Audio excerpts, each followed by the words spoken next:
नमस्कार दोस्तों, स्वागत है आपका हमारे यूट्यूब चैनल में। आज हम एक बहुत ही महत्वपूर्ण जानकारी को लेकर आपके पास आए हैं, है ना? जो मध्य प्रदेश का एक यूनिवर्सिटी है, भोज मुक्त विश्वविद्यालय, जो ओपन यूनिवर्सिटी है ना? जो ये मध्य प्रदेश भोज ओपन यूनिवर्सिटी है, यह दूरस्थ शिक्षा है ना, जो डीएड और बीएड को कराती है, मतलब जिसको ओपन में बोलते हैं पत्राचार के माध्यम से। ठीक है, इसका जो नया सत्र का 23 से 24 सत्र है ना, जो 23 से 24 सत्र है, इसका नोटिफिकेशन जारी कर दिया है। अगर कोई टीचर हो, प्राइवेट हो, है ना, जिसके पास अगर कोई प्राइवेट स्कूल में अगर टीचर हो और वो अगर डीएड और बीएड करना चाहते हैं तो आप यहाँ से कर सकते हैं। आप भोज यूनिवर्सिटी से अगर आपको डीएड या बीएड करना है तो आप बहुत ही आसानी से कर सकते हैं ना, घर बैठे। बस क्या है, इसमें आपको एडमिशन लेना होता है और एडमिशन लेने के बाद आपको पहले तो एडमिशन लेने से पहले आपको इसमें इंट्रेंस एग्ज़ाम देना पड़ता है। अगर आपका योग्यता है जो जो वो मांगा हुआ है ना, अगर उसमें आप अर्हता रखते हैं तो आप इसको बिल्कुल ही करिए। क्योंकि अगर अभी वर्तमान में जैसे छत्तीसगढ़ में क्या है कि बहुत सारे अभी टीचरों का वैकेंसी आ रहा है, तो हो सकता है कि आने वाला समय में आपको और भी वैकेंसी देखने के लिए मिल सकता है। अगर कोई हमारे साथी ऐसे हैं जो अभी प्राइवेट टीचर हों और जिनके पास अगर डीएड बीएड नहीं है, है ना, तो ये ओपन यूनिवर्सिटी मध्य प्रदेश है ना, वहाँ से कर सकते हैं। ठीक है, तो इसको हम देखते हैं।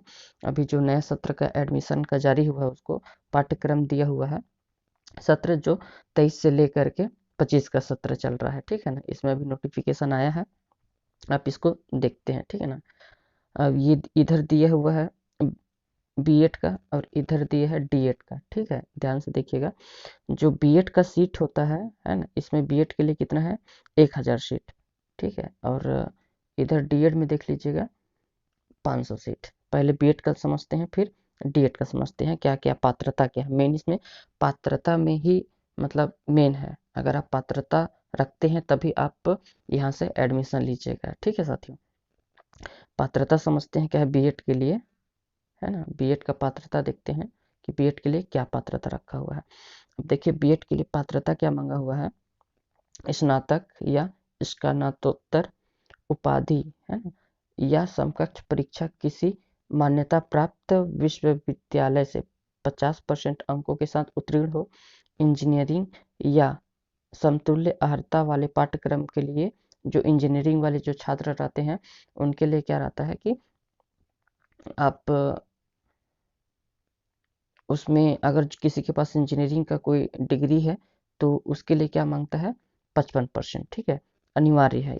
और दूसरा नंबर है, आ नंबर देखते हैं, प्रारंभिक शिक्षा में प्रशिक्षित सेवारत अध्यापक, है ना। ये जो है सेवारत अध्यापक मतलब जो भी सर्विस में है, या अथवा जो डीएलएड डीएड या बीटीसी बीटीआई, है ना, डीपीई नियमित रेगुलर जो है ये होना चाहिए, रेगुलर मोड में होना चाहिए। जिसके पास जैसा भी छत्तीसगढ़ में शिक्षक जो वर्ग 3 के होंगे, जिनके पास केवल डीएलएड है और ग्रेजुएशन है ना, अगर उनको बीएड करना है तो उन वे लोग कर सकते हैं इसमें बहुत ही आसानी से। केवल एंट्रेंस एग्जाम देना रहता है। अगर फिर उसमें अगर रैंक आता है तो आप इसमें एडमिशन लीजिए। आपको कॉलेज वगैरह जाने की ज़रूरत नहीं है, डायरेक्ट आप एग्ज़ाम में बैठोगे, है ना। डिस्टेंस जिसको बोलते हैं, डिस्टेंस मोड में करना। ठीक है, अगला क्या है, वे अभ्यर्थी जिन्होंने एनसीटीई द्वारा मान्यता प्राप्त नियमित रीति फेस टू फेस के अध्यापक शिक्षक, है ना, अध्यापक शिक्षा का कोई कार्यक्रम पूर्ण किया हो, है ना।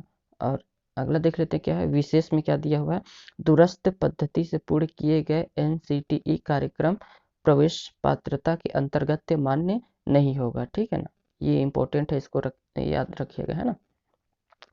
अब जो डीएड का है, डीएड वाला का योग्यता देख लेते हैं, डीएड में क्या क्या मांगा है। ठीक ना, इसको देखिएगा।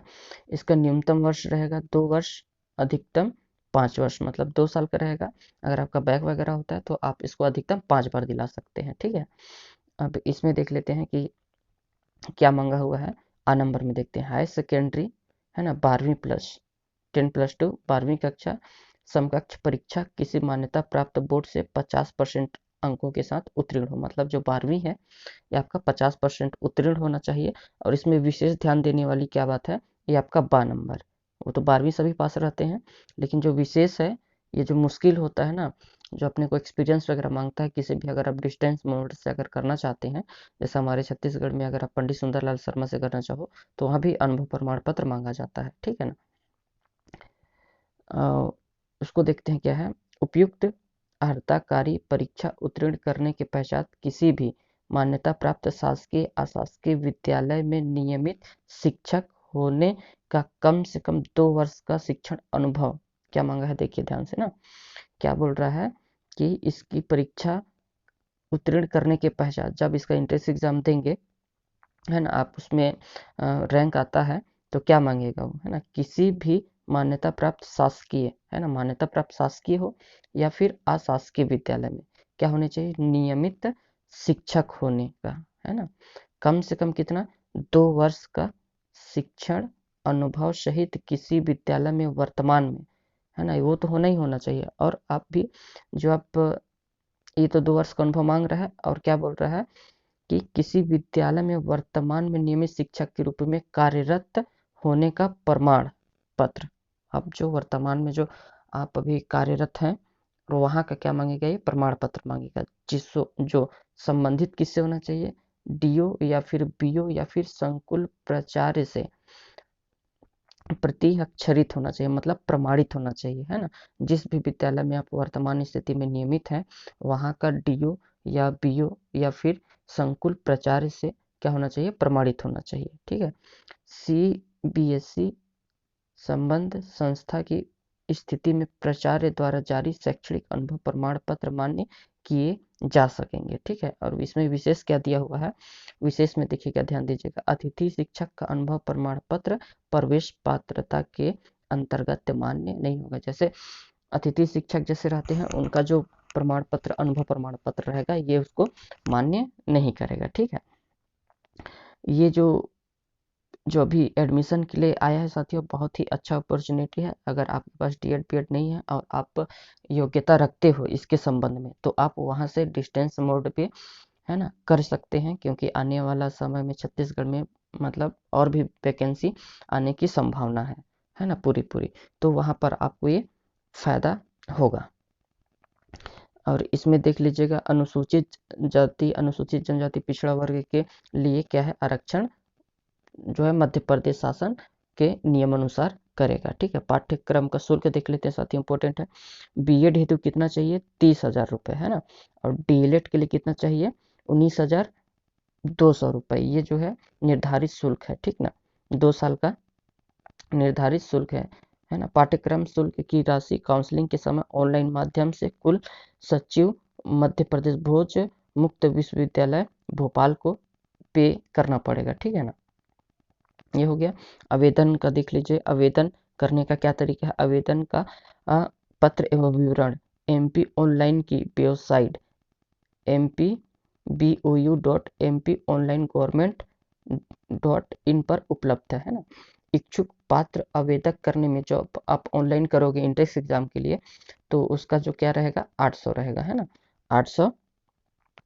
नामांकन परीक्षा शुल्क, ठीक है, 50 रुपया जमा करके कब से करना है, 18 जनवरी से चालू हुआ है साथियों, और ये कब तक चलेगा, 18 फरवरी 2024 तक ऑनलाइन आप इसमें आवेदन कर सकते हैं, ठीक है ना।